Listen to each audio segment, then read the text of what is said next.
They kept saying he was Adolf Hitler. They kept saying he was anti-Semitic. It wasn't true.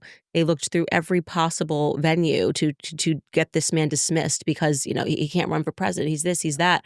And now he's allowing his administration to put into place laws Yeah. to condemn the very people that got him into the office on behalf of the people who tried to keep him out. Well, Miriam Adelson is going to get her neocon- money's worth. That's for dang sure, right? And so I always think back to one of the most awesome moments in political history, which was Trump on stage in the first debate rounds in the primaries in 2015, probably, with Jeb Bush on stage, and Trump says, "Those are all their donors in the audience, and I couldn't get any because it's only seats for donors, and I don't want your money, I don't need your money." And it was such a slap in the face moment, and that was maybe it was the same Trump, maybe it was all an act, I don't know. But that like that energy is long gone. It's gone. And I mean, I'm optimistic about some of the things that are being done right now, but a lot of people are right on the money that Biden, whoever was behind Biden, crashed so much, so intentionally, so obviously, that it's hard not to wonder if that wasn't an intentional setup to lay the groundwork for Trump to get a whole bunch of easy wins, right?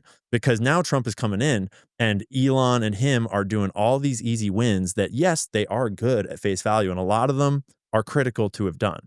But they aren't even moving us back past the baseline in some instances. And in some instances, they're actually creating a major void where, oh, we don't need all these bureaucrats to work this job. We should replace them with AI.